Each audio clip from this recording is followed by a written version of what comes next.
para nós, está entrando. Pronto. Você está de lado. Você está ao contrário, você vai ter que dar... Não tem problema. Maravilha. Eu achei que você estava na vertical. Não, é que aqui... Achei que você estava na horizontal. Mas você é um homem do vértice. Aliás, eu preciso dizer publicamente, porque é a primeira vez que nós dois nos encontramos publicamente, que você, desde os meus tempos de estudos, quando eu comecei a meteorologia, você sempre foi um homem que me ensinou a conciliar o vértice com o horizonte. Que bom. O verdadeiro significado da cruz, né? Os dois traços que nos unem ao céu e também à história, os comprometimentos históricos. Muito obrigado. Meu querido amigo, eu tenho um grande prazer de ter tido algum tipo de participação na sua existência em algum momento dela.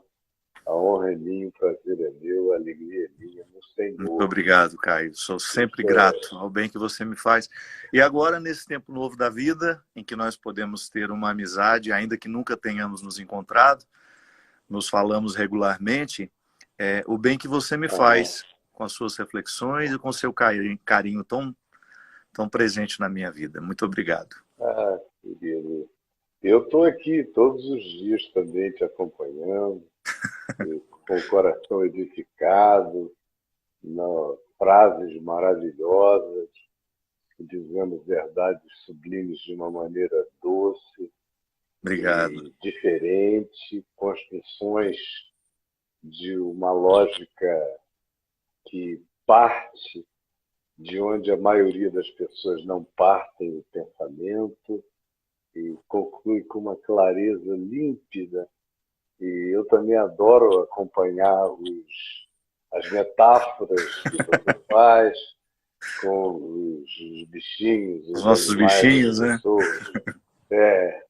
E também as figuras que você elege para brincar de maneira leve, como Evaristo. Evaristo é uma figura muito especial. Né? O Evaristo é meu Cristo. Né? Você joga, converge tudo para ele. Coitado, ele padece às vezes nas minhas mãos, mas ele também não é nada bonzinho comigo. Eu já vi ele dando uma provocada. O bom da internet é justamente esses encontros que eles nos proporcionam, né? São improváveis. Eu como padre, você como pastor, certamente você acaba criando vínculos ou passando pela vida de muitas pessoas que não entrariam nas nossas igrejas, não passariam pelo processo formal da religião, de uma adesão pública e depois de uma participação diária. Então, de alguma forma, nesse mundo tão modificado, Caio, eu acho que é tão importante a gente criar pontes, a gente estabelecer, a gente diminuir as distâncias, né? Eu acredito que o papel de todo líder religioso é comunicar, ainda que num primeiro momento nós não tenhamos nenhuma forma de adesão, mas pelo menos a gente ter a oportunidade de falar com as pessoas, para a gente não se limitar aos nossos púlpitos, aos nossos templos, a gente ter a feliz oportunidade de sentar na intimidade de uma pessoa, porque a internet proporciona isso. Agora, por exemplo, nós estamos aqui, quantas pessoas na obrigatoriedade de estar em suas casas, né, nos recebendo na mesa em que estão tomando café, ou na cama que ainda não levantaram. Isso é muito bom. É um tempo muito novo, muito importante. Agora mesmo são 20.500 pessoas que estão sentadas, 20.500 estão sentadas com a gente. Daqui a pouco isso vai subir para um número muito maior. As pessoas estão chegando aí. E é muito bom, né? Estamos aqui. Estamos aqui, meu irmão. Estamos aqui nesse tempo difícil. Passo. Como é que você está vivendo esse tempo difícil, Fábio? Olha, eu tenho uma dificuldade a mais para viver tudo isso, por causa da síndrome do pânico que eu administro. Mas eu tenho aproveitado, Caio, para criar os antídotos de tudo isso. Eu acredito que se eu fortaleço a fraqueza, eu serei vítima dela. Então, hoje eu tenho pensado muito, mas muito, pedido muito a Deus a graça de ter uma serenidade, de identificar este tempo como uma oportunidade de estar comigo. Eu sei que hoje a minha maneira mais eficaz de ser solidário é estando comigo. E esse estar comigo me proporciona uma qualidade de ação, ainda que à distância, para atingir outras pessoas. Você sabe muito bem disso, mas é bom a gente comentar, afinal de contas nós estamos aqui para falar. Desde que nós tivemos as revoluções industriais que interferiram radicalmente na nossa antropologia, no nosso jeito de ser gente, nós acabamos criando a cultura da pressa, né? Aquilo que antes passava por um processo de demora, manufatura das coisas, tudo era muito lento, tudo era mais demorado e a gente sabia conviver com essas esperas. De repente, nós somos inseridos num contexto de tanta pressa, de tanta dificuldade de ficar, de estar, que nós ficamos quase que indispostos ao convívio com a gente. É uma imposição de um sistema que nos absorveu, a gente não sabe em que momento a gente foi aceitando, né? Porque eu sempre digo que o processo é gradual. Gradual, né? Ninguém lhe põe dentro de uma cadeia de uma vez, né? Ele vai abrindo aos poucos as portas que vão lhe levando para aquela cadeia. E a gente entrou bem dentro dessa cadeia de dificuldade de relacionar com a gente. Então, hoje eu preciso estar aqui. Eu sei que é a postura mais saudável, é a postura mais sensata para esses primeiros momentos da doença. Eu preciso estar aqui e eu não tenho para onde fugir a não ser estar em mim. Eu lembro muito da passagem de Jesus, quando ele fala da videira e os ramos, né? Que nós precisamos permanecer. Eu me lembro que no início do meu ministério eu pregava muitos retiros a partir deste tema, a partir deste trecho bíblico. E eu falava daquilo que eu estou experimentando muito hoje. Como é difícil a gente permanecer no que é bom. Como é fácil a gente se perder e a gente dar vazão aos pensamentos nocivos, aquilo que em nós não é purificado, aquilo que ainda não passou pelas abluções das purificações. Então, permanecer naquilo que é bom, naquilo que em mim hoje é mais sensato, eu encontrar esse lugar dentro do meu coração, dentro da minha mente, em que é confortável ficar, não é fácil, não é fácil. Porque eu tenho biologicamente uma tendência a essa melancolia, isso é comprovado, né? Eu tenho os exames que me comprovam que eu tenho uma tendência a isso, faz parte da minha genética. Então, num momento como esse, de absoluta reclusão, por mais que eu goste da solidão, ela tem sido difícil, não tem sido fácil, não. E você? Olha só, minha mulher veio aqui dizer que meu rosto estava cortado. Para o pessoal, não sei se melhorou. Por isso que é bom ter uma mulher em casa. Seu rosto está cortado. Protege-nos de tudo. Agora, você está sozinho esses dias ou você está acompanhado? Eu, há muito tempo, desde que eu saí da congregação dos Padres do Sagrado Coração de Jesus, onde foi a minha formação, eu vim morar num lugar muito tranquilo, na zona rural, e eu quis que os meus funcionários, as pessoas que cuidam de mim, se transformassem na minha família. Porque eu não tenho como ter a minha mãe aqui, ela não gosta daqui, ela acha muito calmo, muito tranquilo, minha mãe gosta de mais presenças em torno dela. Nesse aspecto eu não puxei a dona Ana. Enquanto eu procuro sossego, ela quer a micareta. Então, eu acho que se ela pudesse, ela saia atrás do trio elétrico ainda hoje. Então, como houve essa dificuldade, eu até trouxe ela para morar comigo um tempo, mas ela um sacrifício muito grande para ela. É aquela velha história, né? O paraíso para mim pode ser o inferno para o outro. Então, a minha mãe não conseguiu ficar aqui. Eu tenho pouca proximidade com os meus irmãos de sangue, porque cada um no lugar desse Brasil. Então, eu acabei criando a minha família. São as pessoas que cuidam de mim. São 8, não é? Nós somos 8 filhos, atualmente somos 6, né? Morreram 2 irmãs. Caçula. Eu sou o mais novo lá de casa, sou caçula. Aí estou aqui. Quando eu soube da quarentena, eu trouxe uma amiga muito especial para mim, que é uma amiga desde o tempo que eu era seminarista, ela já rezava muito por mim. É um amparo espiritual que eu tenho, que é a Lurdinha, lá de Formiga. Ela veio com muita segurança para cá e está aqui comigo. Ela faz parte do grupo de risco. Ela é lá de Formiga. Então estamos aqui. Eu, a minha família adotada e a Lurdinha, que é uma grande amiga. Que coisa boa. Eu também estou aqui sozinho com a minha mulher e uma senhora que nos ajuda e que é do grupo de risco, está com 67 anos. Ela e a filha trabalham aqui com a gente. A filha teve que voltar para casa, teve neném, algumas coisas assim. Então, a casa onde ela normalmente fica é muito povoada. E nós dissemos, ó, nós vamos ficar sozinhos, sem ninguém. Mas se a senhora quiser vir ficar com a gente nesse período, então venha, porque vai ser bom para a senhora também. Além de que vai ser bom para nós, que temos o seu apoio, vai ser bom para você também, porque vai se distanciar dessa quantidade enorme de pessoas que entram e que saem. Então, estamos juntos aqui e quietos, está sendo uma quarentena até aqui maravilhosamente cheia de graça. Isso Agora, é muito bom. deixa eu te falar uma coisa. Você estava falando de como a gente entra no pique da pressa e que a Revolução Industrial, especialmente, foi um gatilho extraordinário para nos colocar nessa correria. Enquanto você falava, eu me lembrava do meu pai, lá no Amazonas, com 18 anos de idade, durante a Segunda Guerra Mundial, meu avô doente, meus tios estudando fora, e meu avô disse, olha, eu não posso te mandar para fora, você vai ter que ficar aqui para cuidar das suas irmãs e da sua mãe.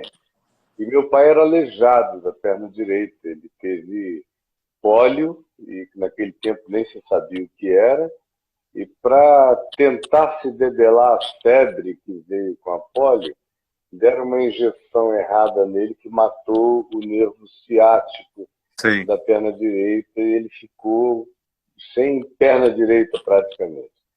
Mas por que eu estou falando isso? Porque ele foi um cara que topou tudo na vida, nunca deu a mínima para o aleijão dele. E ele, com 18 anos, ia para o interior do Amazonas, lá para o Castanhal e para o Seringal do meu avô, e ficava às vezes 2 meses sozinho, 3 meses, sem uma alma com ele na beira do Rio Purus, esperando o navio, o batelão, passar para pegar a borracha e a castanha. Então ele me dizia que ficava ali com uma montanha de livros clássicos, aí lendo Victor Hugo, lendo Dostoiévski, lendo todo mundo que ele podia, na beira do rio, espantando as queixadas, os porcos que vinham querer comer castanha. E eu perguntava, mas você não se cansava, não se enchia de tédio? E ele dizia, mas como é que eu poderia me encher de tédio na companhia de algumas das mentes mais interessantes, mais brilhantes, mais ricas? Eu entrava, era um portal para mim, e eu ia embora. Agora, hoje em dia, você imaginar uma coisa dessa com um rapaz de 18 anos é quase impossível. Não existe, né? não existe. É praticamente impossível. Esse ser humano não nasce mais. Se a gente não começar a transformar os que existem, nós não teremos mais. E você está falando aí de ler os clássicos. Eu, com a vida corrida que eu tinha, eu não tinha tempo de qualidade para ler Em Busca do Tempo Perdido, de Proust, que eu sempre tive muita vontade.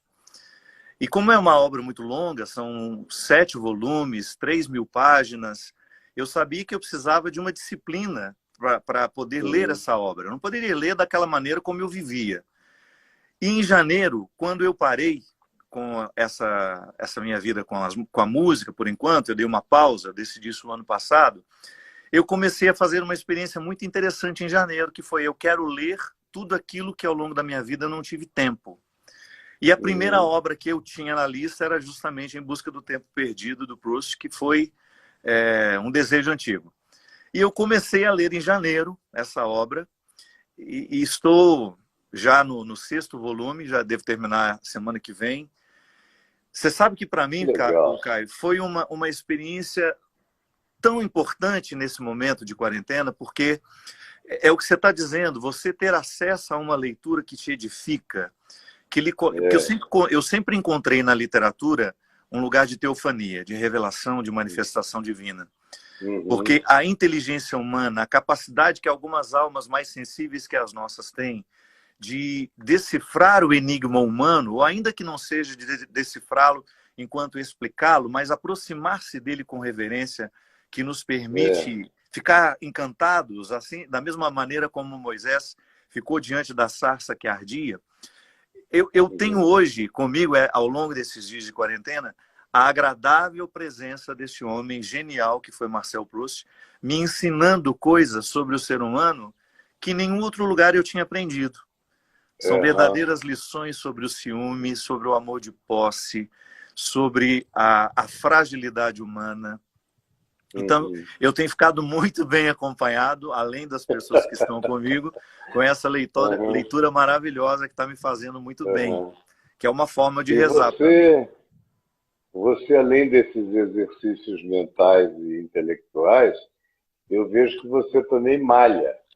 Você todo está dia. sarado, Todo dia. sarado, bonito, braços Obrigado. definidos, todo lindão. Obrigado. Está muito bem. Isso é Eu carinho de fico pai. feliz de ver isso, meu amigo querido. Obrigado. E quando eu observo também o fato de que você tomou decisões soberanas sobre a sua vida, por exemplo, quando você me disse que tinha dado uma parada na música, você queria sossegar, depois de algum tempo de correria, foram alguns anos correndo muito intensamente, não é? 22 anos. 22 Muito anos de muito trabalho. Você iniciou, foram 18 anos de formação teológica. Isso. E depois você iniciou a sua atividade. Você foi ordenado em 2001. Isso. Não é Dia isso? 15 de dezembro de 2001 me tornei padre. 2001, E dali para frente você já vinha no pique do seminário, de atividades paralelas e muita coisa. Dali para frente foi uma dedicação integral. Né? Na verdade, Agora, eu no tempo de seminarista eu já trabalhava com a música. Eu já tinha uma permissão da congregação para fazer o trabalho. Então eu já viajava com shows, claro, não profissionalmente como depois se tornou, né? O escritório que me atende em Belo Horizonte trabalha de maneira muito profissional hoje. Naquela época não, a gente cantava em cima do caminhão, cantava em todas as paróquias que nos chamavam, íamos com a boa vontade só, dentro da mala. Tocava com as bandas locais. Depois de 12 anos para cá, não. Isso mudou muito na maneira como a gente trabalhava. Mas antes era tudo muito improvisado. O que cansa ainda mais. Quando foi que você sentiu que na sua vocação pessoal e sacerdotal, a música tinha um papel importante de natureza, eu não diria preponderante, mas paralelamente significativa em relação a tudo que você faz e fala, prega e participa? Onde é que você sentiu que a música cresceu? O Caio, eu nasci numa família muito musical, então a música sempre fez parte da minha vida. E eu também nasci com trilha sonora, né? O médico que fazia o parto estava cantando a música Jesus Cristo, do Roberto Carlos. Então eu já vi tudo com trilha sonora. Mas, na verdade, o meu primeiro trabalho com a música foi como compositor. Eu não tinha nenhum plano de fazer um trabalho com a música como hoje eu faço. Eu gostava de compor. Eu entrei na música muito mais por causa de outras pessoas que diziam: ah, você deveria isso, ah, você deveria aquilo. Eu fui muito incentivado dentro da congregação pelo padre Joãozinho, que foi um homem que teve uma importância muito grande na minha história. O próprio padre Zezinho, que sempre fez um trabalho lindíssimo com a música. Eu cresci ouvindo as músicas do padre Zezinho. Então, dentro da congregação em que eu fui criado, era muito natural esse trabalho de comunicação. O E a música padre fazia e a música andavam juntos. muito juntos. Era um processo muito natural, que eu confesso que eu não busquei no primeiro momento. Eu até tive... Quem me incentivou a primeira vez a fazer uma mostra das músicas que eu tinha foi o Padre Joãozinho. Quando no encontro que nós tínhamos em Brusque, Santa Catarina, eu cantei uma música que eu tinha feito. Ele falou, que música bonita, de quem é? Eu falei, você é minha. Ele falou, eu não sabia que você compunha. Você não quer você tem mais? Eu falei, tenho. E aí foi ele que me deu a oportunidade de gravar essa música numa coletânea naquela época que chamava Adoremos. A partir daquela música, a minha voz ficou muito conhecida, mas o meu rosto não, porque era uma música que se cantava muito nas igrejas. Foi a época que nasceu a Rede Vida. Congregacional. Isso. Foi a época que nasceu a Rede Vida, a TV Rede Vida, esse canal católico, e eles não tinham programação. E o que eles faziam? Eles colocavam quase que, durante boa parte da programação, ficava tocando música. Era um canal musical. E ali tocava muito essas músicas que a gente tinha gravado na época. E acabou que eu fiquei muito conhecido por causa disso. Depois o processo foi natural. As coisas foram acontecendo, as oportunidades foram chegando. Eu saí da congregação porque já não estava sendo coerente com aquilo que eu havia prometido. Então, por uma coerência pessoal, eu achei melhor ir cuidar daquilo que eu achava que era importante, que eu estando lá eu não podia. E depois, quando eu saí da congregação, eu precisei sobreviver, porque eu não tinha mais o conforto da congregação. E a música foi uma forma que eu tive de... Me lembro direitinho, eu saí, não tinha onde morar e não tinha como começar. Eu não sabia por onde começar. E aí, um empresário da região de Campos, ele entrou em contato comigo, falou, se você não quer vir fazer uns shows aqui, eu falei, olha, eu agora tenho mais possibilidade, porque eu tenho mais tempo. Então vamos fazer o seguinte, eu vou lhe ajudar com tanto, e falou uma quantia financeira, você vem e vai fazendo os shows para mim. E assim foi. Foi com esse rapaz que eu tive a oportunidade de arrumar um lugar para morar, a forma de começar a vida.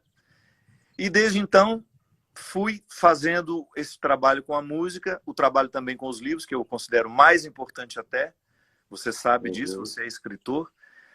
Com o livro a gente demora mais na vida da pessoa, né? A música é importante, mas eu acho que a transformação da mentalidade é o processo mais importante que nós precisamos viver. Eu, o tempo todo, preciso transformar a minha mente pagã numa mente cristã. Eu, o tempo todo, eu preciso me aproximar de Jesus na sua raiz e não nos adendos que foram colocando em torno dele. Conhecer Jesus exige muita reflexão, muito estudo. E aí eu fui fazendo esse trabalho com a música, também o paralelo com os livros, o trabalho com as pregações, um programa na Canção Nova que eu apresentei durante 15 anos. Eu agora estou parado com ele, mas durante 15 anos eu apresentei um programa chamado Direção Espiritual, que também foi um programa herdado, um presente que o Padre Joãozinho me deu.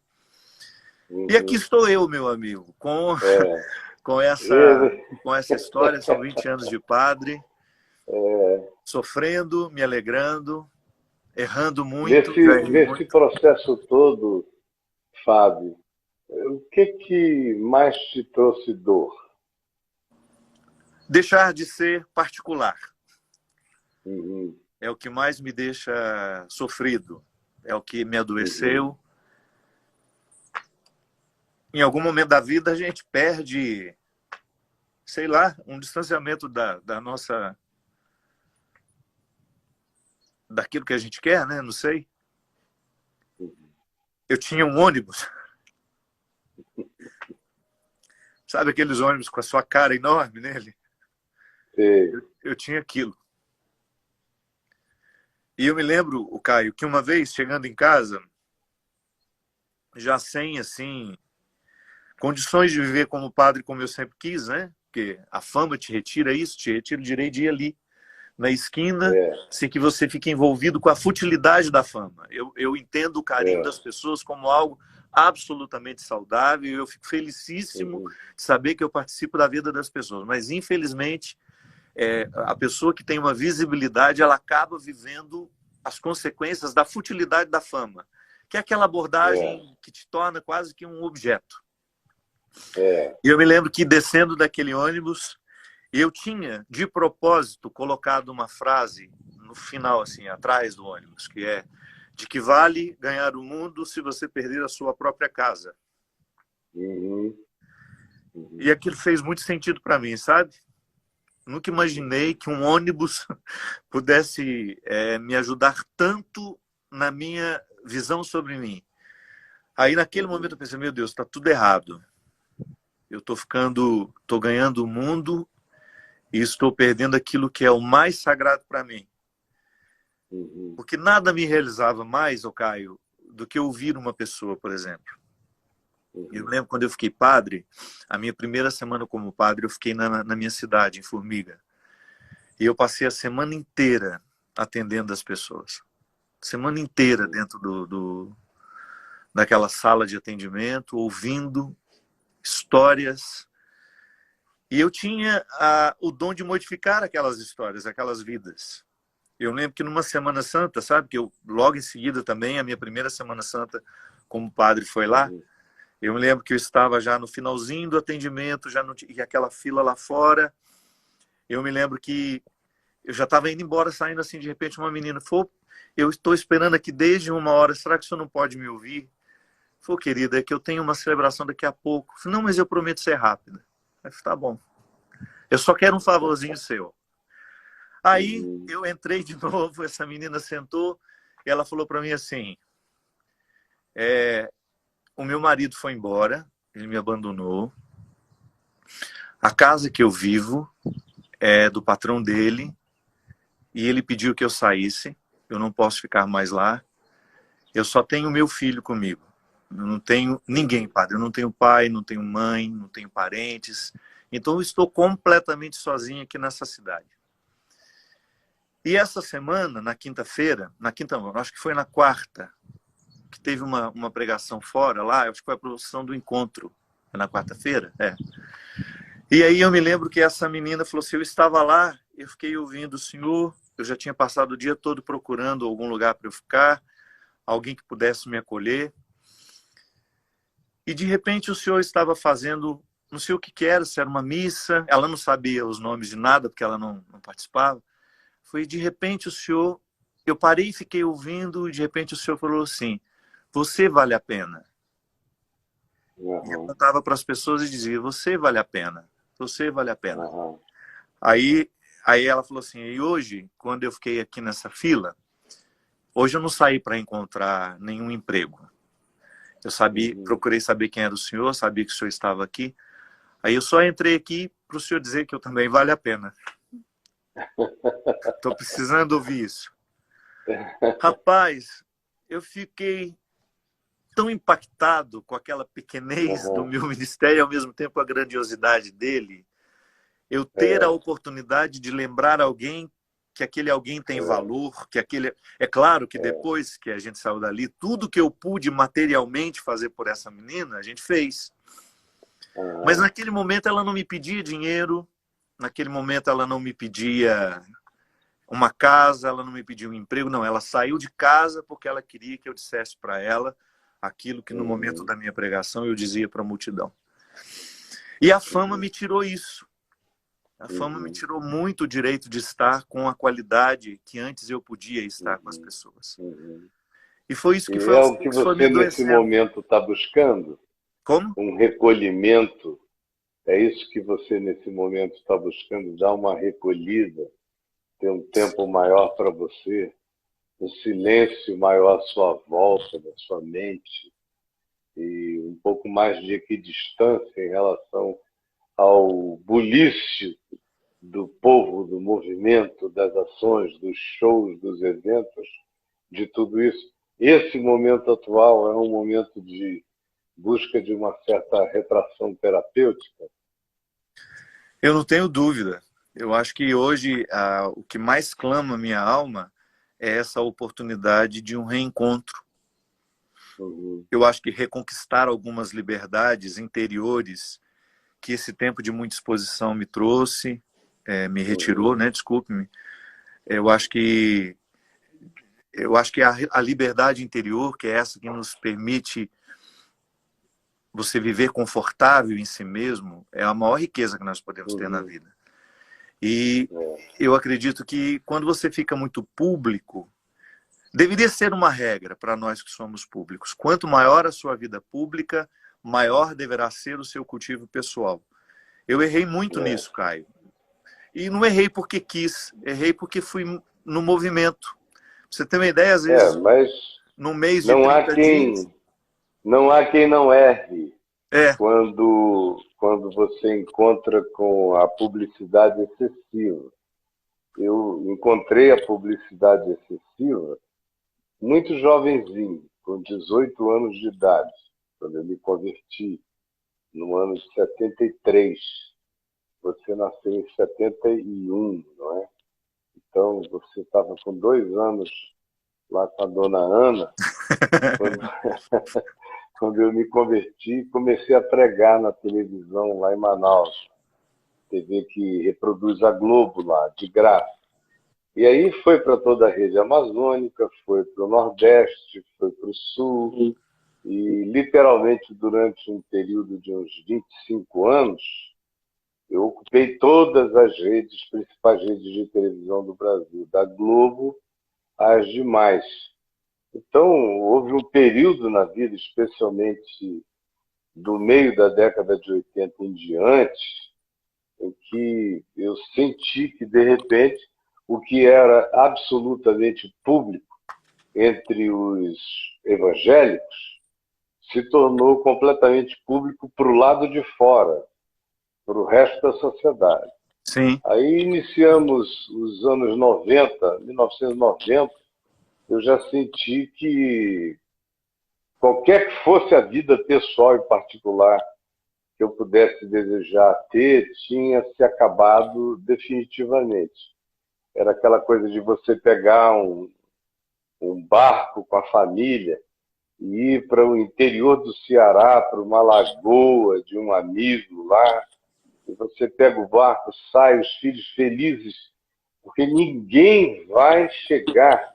Aí você encosta o barquinho num areal, numa duna, daqui a pouco alguém olha lá de cima, sai correndo, e 15 minutos depois chegam 50 no meio do nada, prega para nós, ou onde é que você fosse, em qualquer lugar do Brasil, aí depois você começa a ter essa situação fora do país, em outros lugares, em outros países, brasileiros em qualquer lugar te reconhecem, aí começa aquela coisa que ganha uma proporção enorme e, sinceramente, para a qual ninguém está preparado quando tem a ver com esse volume tão grande de você. Por exemplo, eu tinha um período na vida em que 2 ou 3 vezes por semana o jornal Bom Dia Rio ia lá para algum lugar que eu marcasse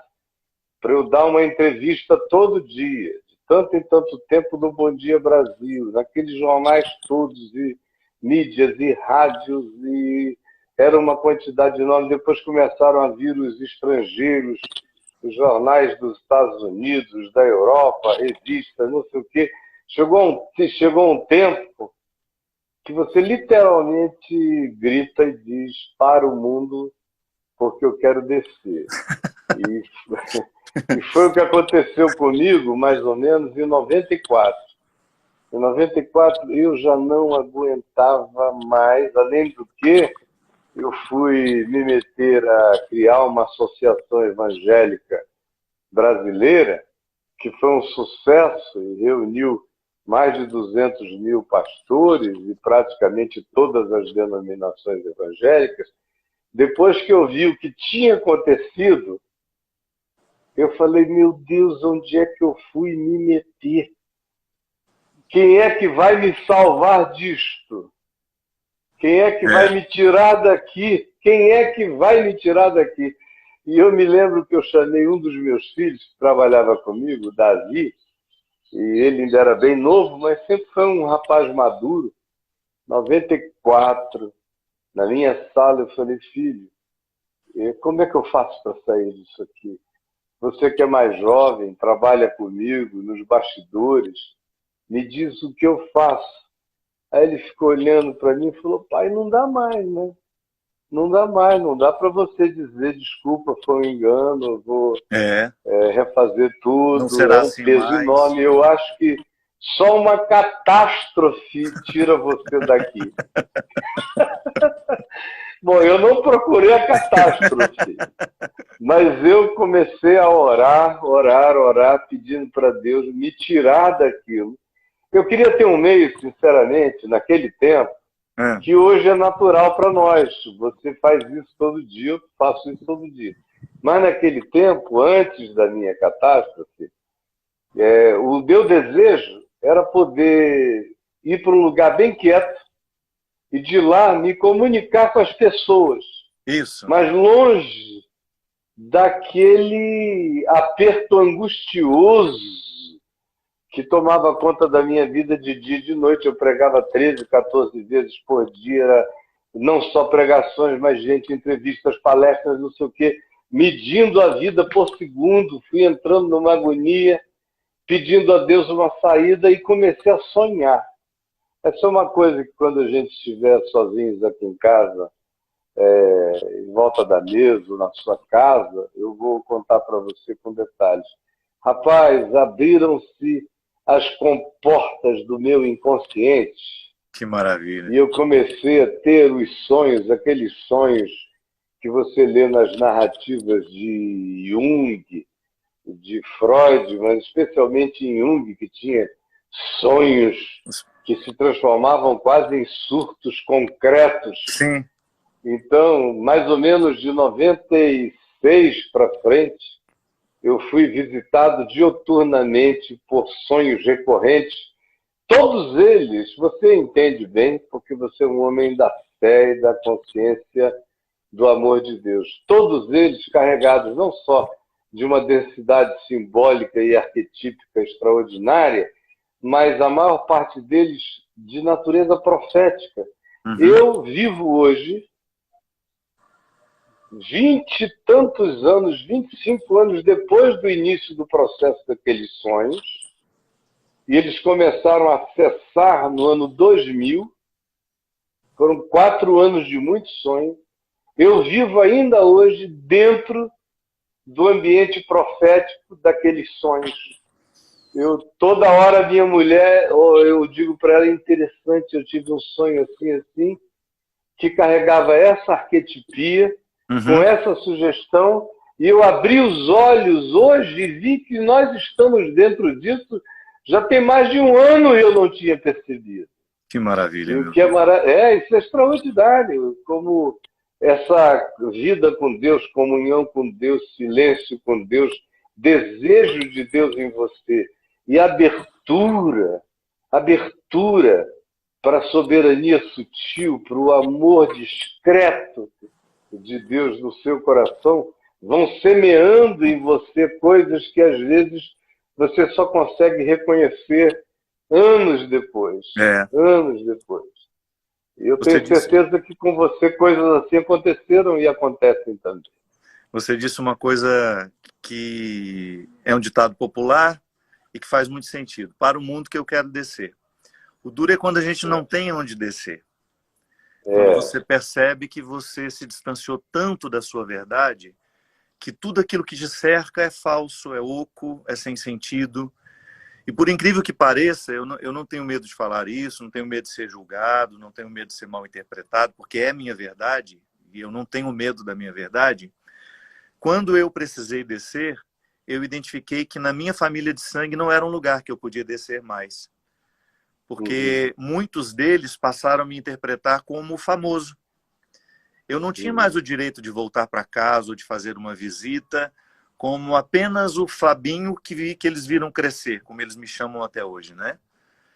Lamentavelmente, para muitos, eu me transformei num caixa eletrônico, em que eu sou procurado somente no momento da necessidade material. Lamentavelmente, para muitos, eu me transformei numa fonte inesgotável de soluções, o que eu não sou. Eu perdi o direito de chorar a morte de um amigo, eu perdi o direito de chorar a morte da minha irmã, porque você entende tudo sobre ressurreição, porque você é padre, você precisa dar testemunho. Então eu percebi que se eu quisesse descer, o Caio, eu teria que recrutar aquelas pessoas que estariam dispostas a viver comigo a minha verdade. A pessoa que é pública, eu costumo dizer sempre isso. Eu sei quem eu sou, os outros me imaginam. Eu não posso descer num lugar em que as pessoas continuam me imaginando. Eu preciso descer num lugar onde a minha verdade é respeitada. E eu sei que muita gente que está nos acompanhando aí agora, aliás, eu gostaria de agradecer, tenho lido à medida que posso. Nós estamos com 34.200 pessoas. E muitas pessoas queridas deixando coisas lindas escritas para nós aqui.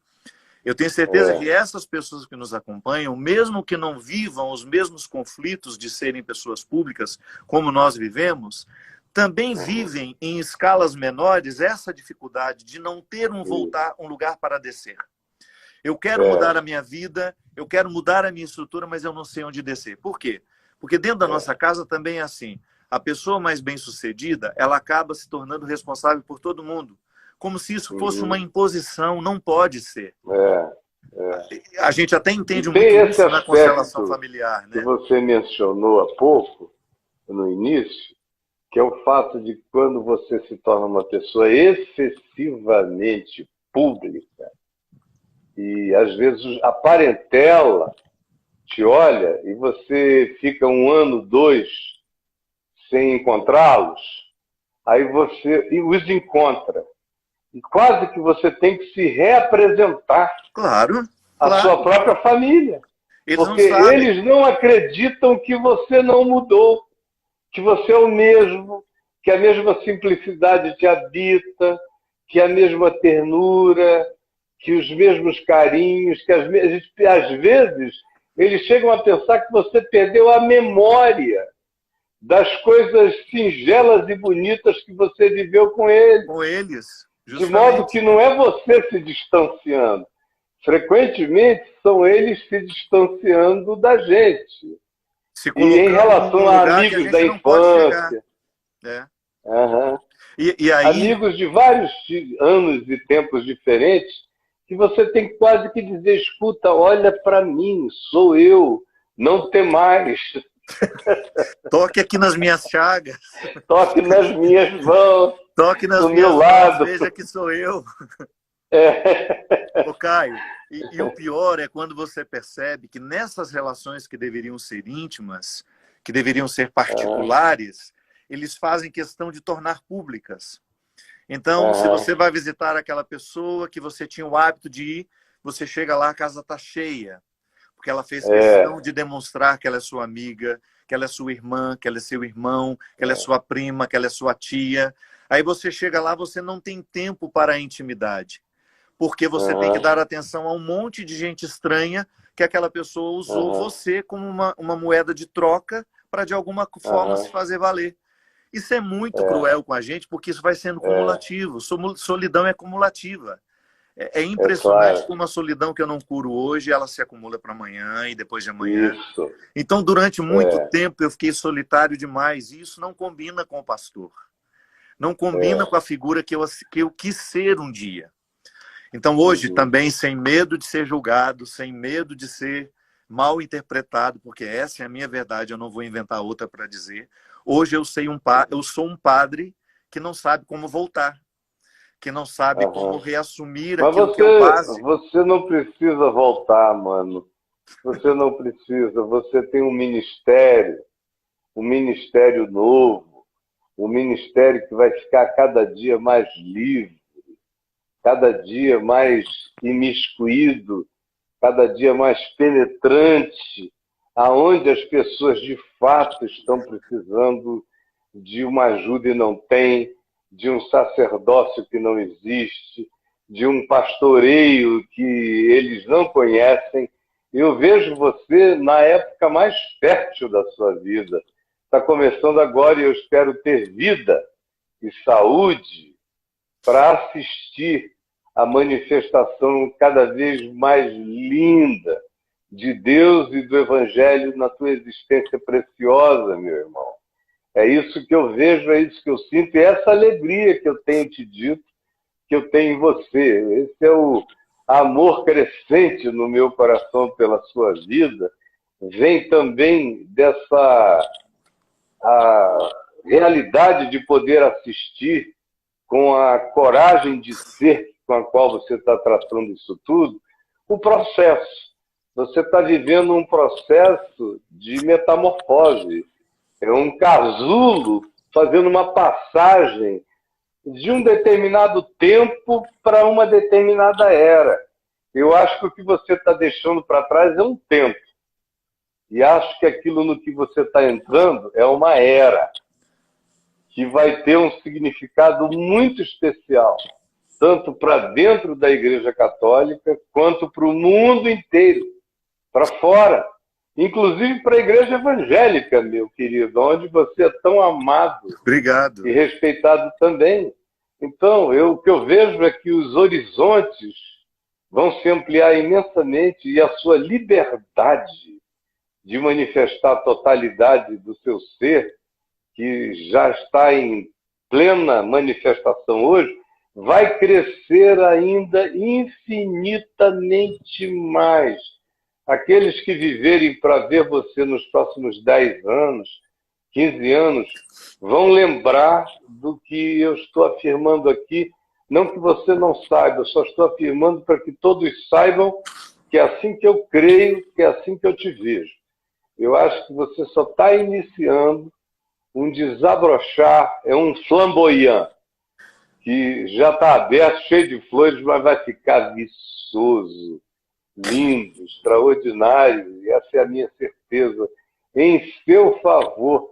Todos os meus pensamentos e sentimentos a seu respeito são de vida, de paz e de muita, muita felicidade, realização pessoal, livre, leve, sem as obrigações da instituição e com toda a liberdade pulsional do Evangelho, habitando você, crescendo em você, se expandindo em você, se enraizando em você, dando poder, força, vitória.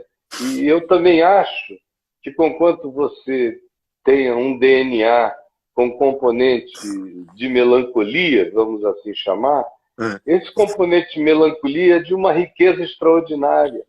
Ele habita o coração, a alma dos poetas, dos compositores, dos músicos, dos filósofos, dos pensadores, dos pastores. Como diz o livro de Eclesiastes, a sabedoria habita a casa do luto e não a casa do folguedo. Então, é aí que está. No entanto, eu também vejo que você falou há pouco dessa acumulação que foi acontecendo, porque se acumula mesmo. Eu sou uma testemunha de que Brumadinho existe no coração. O coração da Você gente. vai construindo com barragem a montante, vai fazendo com barragem a montante, chega o dia do derrame. Eu já sofri esse dia mais de uma vez. E você também. Agora, isso faz parte dessa compreensão maravilhosa que vai trazer um fortalecimento, é uma fraqueza que fortalece, que gera dependência, que gera confiança, que gera entrega e que cada vez aproxima a gente mais da cara que a gente tem, do ser que a gente é. E quanto mais a gente integra e alinha essas dimensões, mais o fortalecimento espiritual, psíquico, emocional de todos os níveis se estabelece em nós. E uma coisa linda que você falou aí é que, não havendo família onde pousar, onde descer para estar, você foi construindo a sua família do coração, a sua família adotiva. Que é uma coisa que a minha mulher e eu temos aqui também. Eu tinha gerado 4 filhos. Um deles partiu para o Senhor em 2004, com 22 anos. Ela tinha gerado 3 filhos. Nós nos encontramos no ano 2000 e fizemos 7, assim, do dia para a noite. E a vida inteira eu já vinha adotando filhos. Eu nasci para adotar. O meu coração é uma adoção pulsante. De modo que eu me dou por privilegiado pela capacidade que Deus me deu de amar com tanta facilidade e de incluir com tanto prazer como eu já falei a você, você é membro da família, você se sinta aterrissado aqui. Aqui é a tua casa, Sim. mano. E eu sou teu irmão, um Você me diz pouquinho isso mais velho. sempre. Tudo isso que você está dizendo Você é muito publicamente, lindo, cara. tudo isso que você me diz publicamente, você me diz particularmente, diariamente. Obrigado É, por isso. amém. Obrigado por isso, porque eu acho que nesse meu processo de reconstrução eu tenho tentado de muitas formas, sabe? Me cercar. Errei muito nos últimos meses, tentando estabelecer alguns vínculos que eu achava que seriam importantes para mim. Eu acho que toda vez que a vida nos coloca nesse impasse, nessa barragem de Brumadinho, como você mesmo está dizendo, né? Que é uma metáfora que faz muito sentido, porque a gente viu a destruição daquilo, a gente vê as consequências ainda hoje. Eu acho que o tempo todo, quando nós estamos, eu acho que nós somos essas cidades também, que tem os seus riscos. Eu tenho ali a minha capelinha, mas eu tenho a minha barragem que representa um perigo para mim, onde estão lá as dificuldades do meu temperamento, da minha personalidade. Eu sou o meu pior inimigo, eu sou aquele que de fato pode me destruir. Então hoje, nessa tentativa de arrumar a minha ambiência emocional, eu continuo errando. Mesmo consciente, eu continuo errando. Às vezes acho que ali vai dar certo, que aquela pessoa vai ser importante para mim, de repente não é como eu imaginava. Eu vou tentando reconstruir vínculos que de repente eu deixei de cultivar no passado. Aí eu me surpreendo de perceber que não é mais possível reconstruir vínculos. Ou eu aceito a partir das mudanças que o tempo estabeleceu, ou eu vou ficar na ilusão de que eu posso retomar com aquela pessoa da mesma forma. Então hoje eu estou aqui assim, vivendo esse conflito que eu considero muito bom, muito positivo também, por mais doloroso que ele seja para mim, sabe? Há alguns É uma cadáveres que eu crise de preciso sepultar. oportunidades.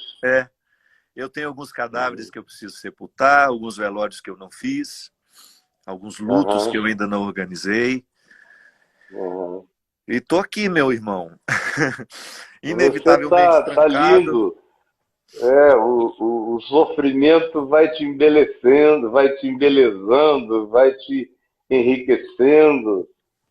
Tudo isso que você falou aqui é pura glória, é graça. São poucos os seres humanos, especialmente os que estão vindo de uma viagem sacerdotal, pastoral ou religiosa de alguma maneira, que têm a liberdade franca de expressar seu espírito. Oh, que bom. De volta. Mas eu estava falando que uma vez você, com todo carinho e expressão de boa vontade, amor fraterno, você disse: ô Caio, quando eu crescer, eu quero ficar tão livre quanto você vive e é. Eu falo Não. todo dia. Eu rezo ao Senhor, me faça livre igual o Caio.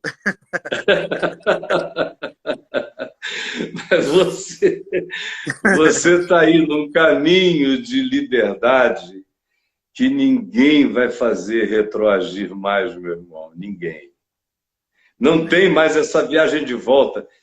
Eu já fiz essa viagem e é possível você reconstruir pontes com aqueles que estão fazendo pontes igualmente lúcidas de volta na sua direção.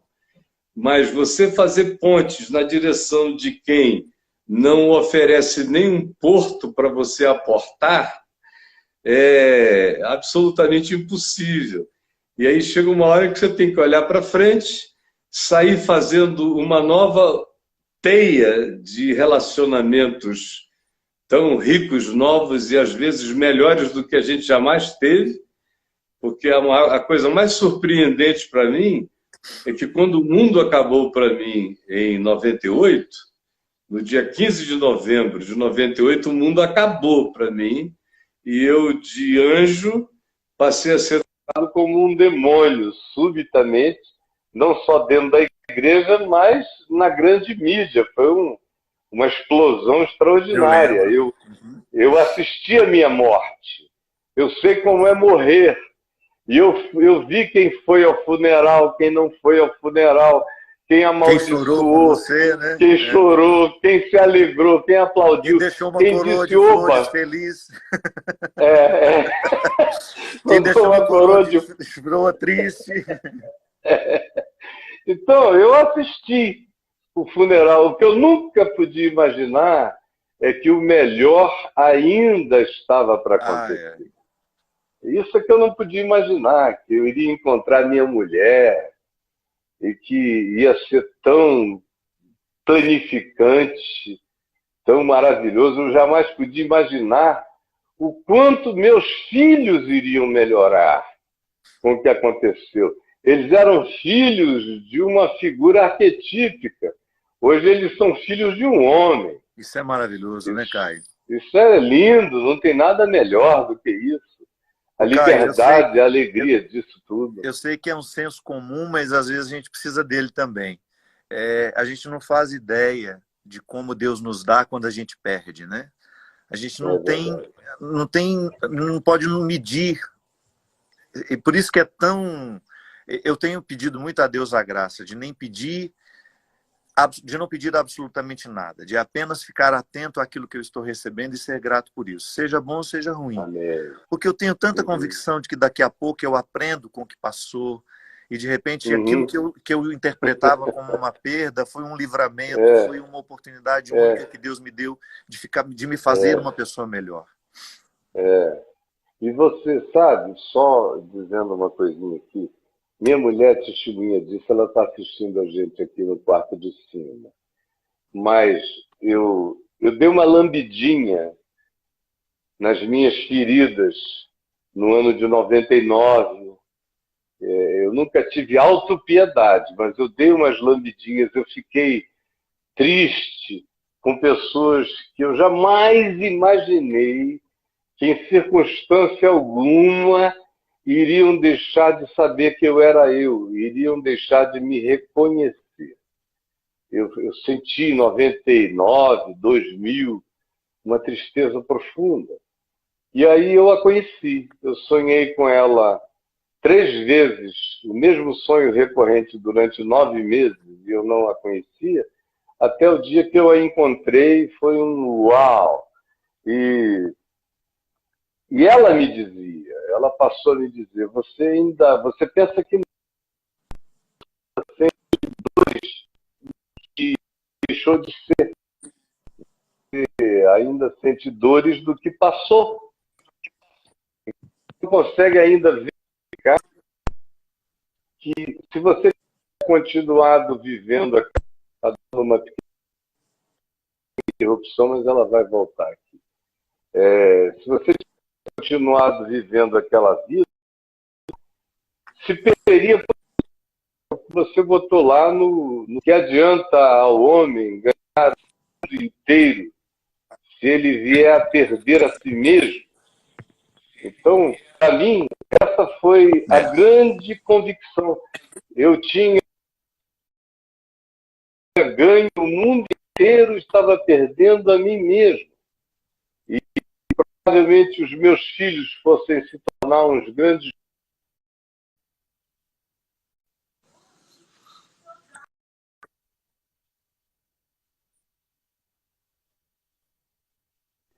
A me desconstruir, a dessensibilizar minha alma, porque o poder passiva é uma coisa tão grande que quando você se procura depois de um tempo, você já não encontra, você já não se acha lá de modo algum. Você desapareceu, foi consumido, foi evaporado no processo, nas condições de se encontrar, de se achar. Então, graças a Deus por tudo, porque você nunca esteve tão lindo, tão bem, tão humano, tão livre, tão solto. Obrigado. E o futuro vai ser maravilhoso, meu irmão.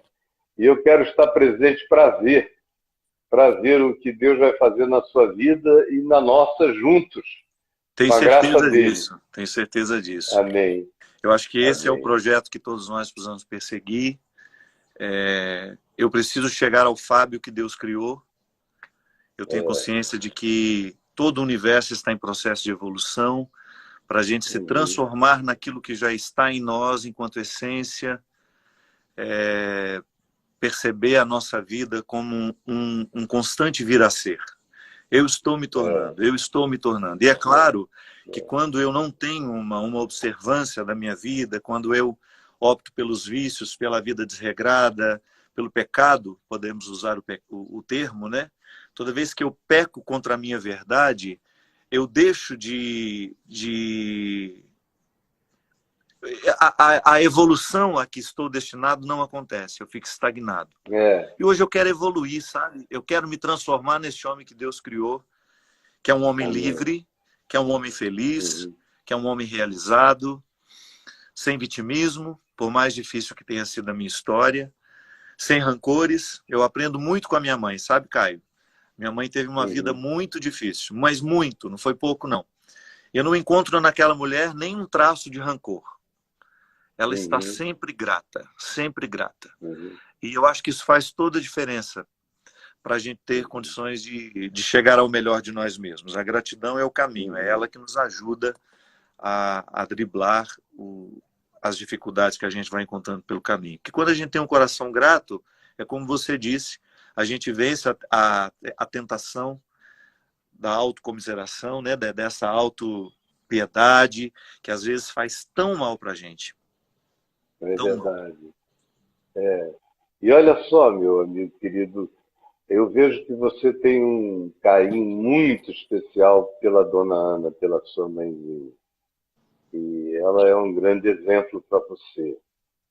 E vocês conseguem manter um diálogo frequente, pelo menos via telefone? Dona Ana é, para mim, a maior referência de ser humano que eu tenho na vida. Que coisa linda. Eu me lembro que a coisa que mais me doeu quando eu saí de casa foi quando eu não tive mais a oportunidade de conviver com ela. E eu sinto que a maior ferida que eu fiquei com tudo isso foi justamente um distanciamento muito precoce daquela que tudo sabe de mim. Eu tenho muita dificuldade com o telefone. Eu gosto do encontro, porque o encontro é mais sensorial, né? Mas a gente se utiliza daquilo que pode. Eu digo que há coisas sobre mim que só minha mãe sabe. E que se ela não me contar, eu morro sem saber. Então, então eu vejo nisso um prejuízo, meu amigo, mas um prejuízo incalculável. Eu fico pensando, o Fábio que só ela viu, o Fábio que só ela conheceu, que tem tanto a ver com a minha essência, que tem tanto a ver com a minha verdade. Então, se eu pudesse, eu passaria o resto da minha vida ao lado daquela criatura, sobretudo nesse momento da vida em que ela está tão purificada, tão livre dos excessos. A minha mãe é uma mulher muito leve, muito, muito, muito especial. E não é enfim, é isso. Eu, toda vez que eu posso, eu quero ouvi-la, mas olhando nos olhinhos dela, sabe? Olhando nos olhinhos dela. Eu sou também um bem-aventurado. Eu tive pai e mãe maravilhosos e uma relação extraordinária, especialmente com meu pai, que já faleceu agora há alguns anos, ele faleceu em 2007. Mas nós éramos íntimos, eu não falava com ele todo dia, eu só falava aos sábados. Eu mudei, saí da casa dos meus pais muito cedo, muito jovem, e fui embora. Voltava todo ano, 2 vezes ao ano, e eles vinham na minha casa 2 vezes ao ano. No entanto, todo sábado e domingo eu falava com ele ao telefone. Sim. Ou então, quando tinha aquele prompting, alguma coisa que acontecia súbita, aquela subiteza. Então, na mesma hora, eu dizia, eu vou saber, vou perguntar o que meu pai pensa disso, o que ele sente a respeito disso. E aí eu ligava, e em geral, ele pensava e sentia a coisa mais simples do mundo. Eu ligava para ele com uma coisa complexa, ele ouvia calado. No fim da minha narrativa, eu já tinha simplificado o meu processo de pensamento antes mesmo dele falar.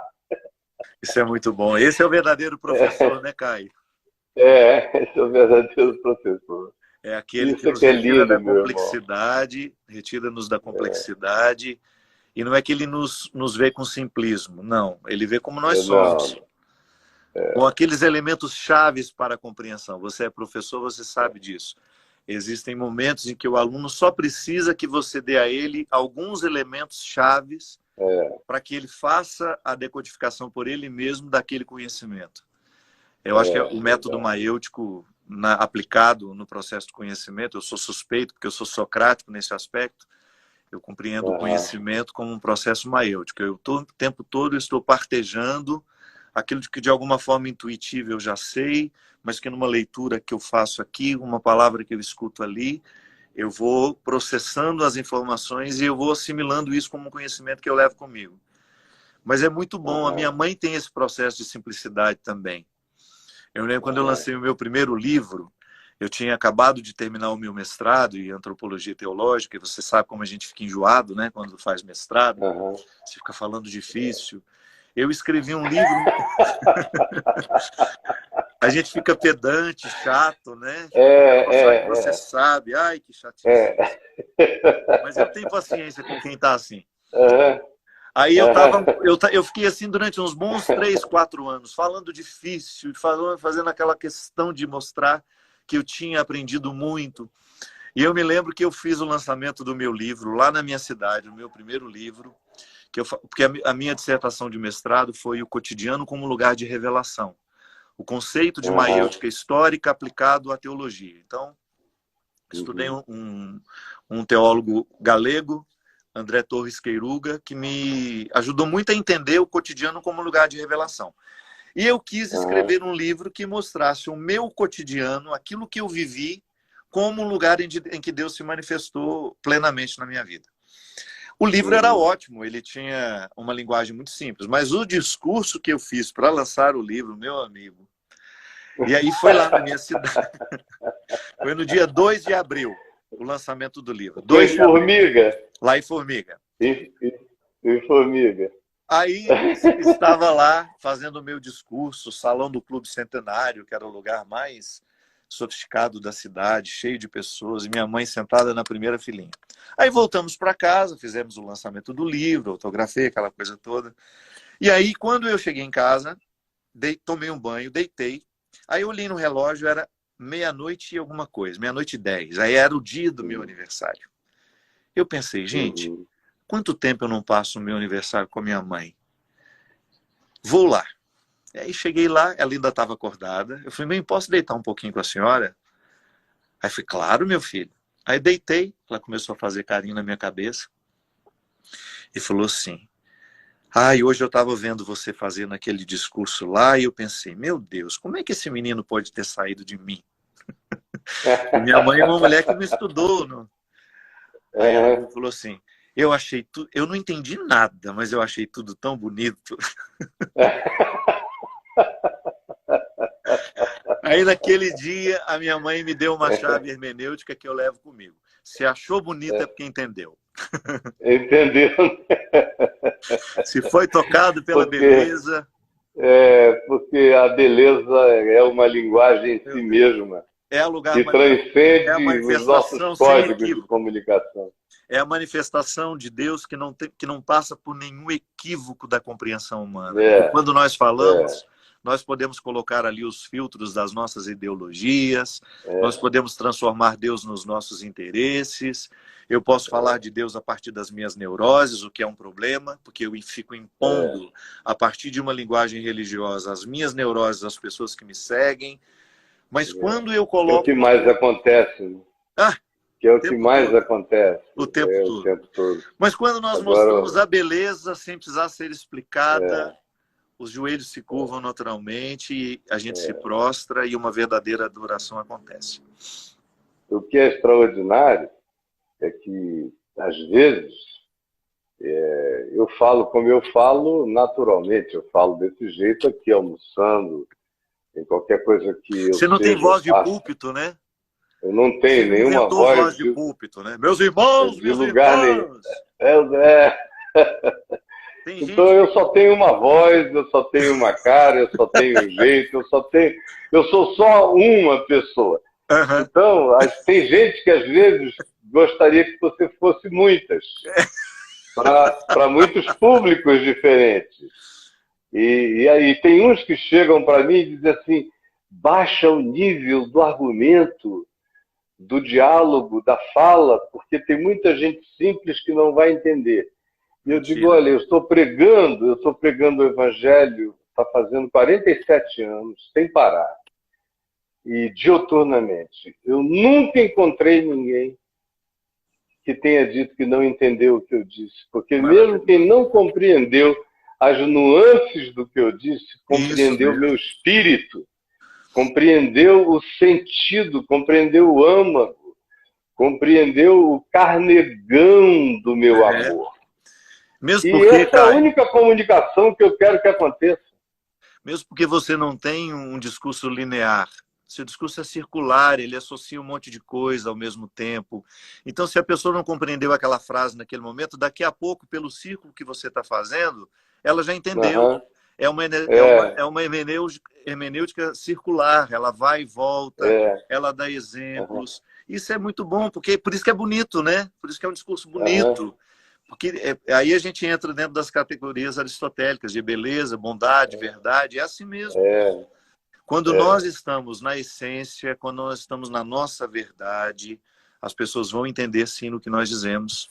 Por mais que às vezes uma outra coisa fique nebuloso, mas no contexto tudo se explica, se justifica. O amor faz síntese da verdade completamente, e a gente não precisa ter preocupação a esse respeito. É todo aqui, como Jesus disse, não é, que por que não compreendeis a minha linguagem? Ele fala isso lá em João 8 para aqueles religiosos que criavam obstáculo para tudo que ele dizia. Por que não compreendeis a minha linguagem? É porque o amor de Deus não habita em vós. Todo mundo que tem essa sofreguidão do amor compreende. Compreende o outro, compreende tudo, discerne no nível de discernimento que transcende as codificações da própria linguagem explícita e falada. Meu amigo, eu estou tão feliz de estar aqui com você. Eu também, meu irmão. Eu acho que as pessoas também, porque a gente foi derrubado aqui com 1 hora de conversa, com 40 mil pessoas ali nos assistindo, e aí recomeçamos e já estamos em praticamente a mesma coisa. Mesma coisa. Mostrando a avidez das pessoas por essa conversa que a gente precisa fazer de vez em quando. Vamos fazer esse compromisso. Tá bom? Não precisamos esperar outra quarentena. Não. A gente vai fazendo conforme as nossas determinações. Isso mesmo, meu Para irmão. mim é uma grande alegria, meu querido amigo. Eu desejo a você um domingo maravilhoso. Muito obrigado por ter parado agora de manhã. Vamos fazer outras vezes. Deixa eu fazer uma pergunta curiosa. Claro. Você tem uma comida preferida? Eu tenho, que é uma comida que a Teca faz toda vez que eu volto para casa. Né? Porque, para mim, a casa não é um aglomerado de paredes, é um sentimento que me ocorre. Então, eu me sinto em casa porque eu entro e vejo as pessoas que fazem sentido para mim, os meus cachorrinhos, as minhas coisas, aquilo que me envolve. E tem uma comida que eu me sinto em casa, que é inhame. Arroz, feijão, inhame. Meu Deus, então é muito fácil te agradar, Fábio.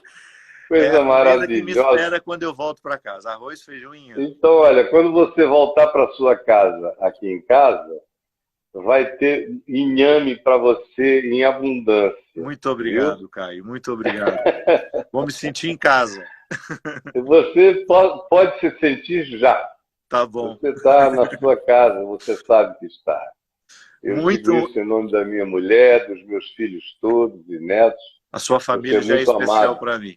Eu senti a sua dor no domingo passado, acho que foi domingo mesmo, quando você postou a foto da sala vazia. A foto não, o vídeo da sala vazia, das almofadas no lugar, e você dizendo que você gostaria que aquilo tudo estivesse em desordem. Eu desejo do fundo do meu coração, meu amigo, que a sua casa esteja em desordem breve, Amém. em breve, Amém. porque eu sei Eu que e é a a minha desordem mulher, que ele realiza, viu? A essa desordem é que lhe desordem faz feliz. Que não daqueles fique 5 uma bichinhos almofada no lugar. pulando ali. Que não fique uma Amém. almofada no lugar. Olha, e tem assim 1 ou 2 netinhos que são especialistas em não deixar nenhuma almofada no lugar. E você foi tão carinhoso que você me escreveu dizendo: ô, meu amigo querido, eu vi que você sentiu o que eu estava sentindo Senti e muito. foi totalmente empático Ficamos para em comigo. comunhão. Amém. Fábio, eu te amo, meu irmão. Também te amo, meu irmão. E sua bênção, viu? Amém. Que E a Deus, sua sobre mim, que Deus lhe e a abençoe minha sobre muito. ti, Obrigado em pelo seu nome de carinho. Jesus. Obrigado Amém. pela forma religiosa com que você tem me amado no último ano. Amém. As suas palavras tão evangélicas para mim, de motivação, de força. E Amém. por oferecer o seu coração, que eu sei que é o seu lugar mais precioso, o lugar mais sagrado. Amém. Por me oferecer um lugarzinho na sala de estar da sua vida. Ah, não, você tem lugar em cada quarto Obrigado. nessa casa. Obrigado. Deus te abençoe. Receba meu amor de todo o coração. E você, Beijo, meu querido. Beijo. Obrigado. Amém. Tchau, Beijo. tchau. Tchau, querido. A gente vai marcando e vai falando. E obrigado pelas pessoas que nos acompanharam. Amém. Todos Estiveram vocês, com a gente. queridos, Obrigado. lindos que estão aqui. Beijos. Tchau, tchau. Tchau, queridão.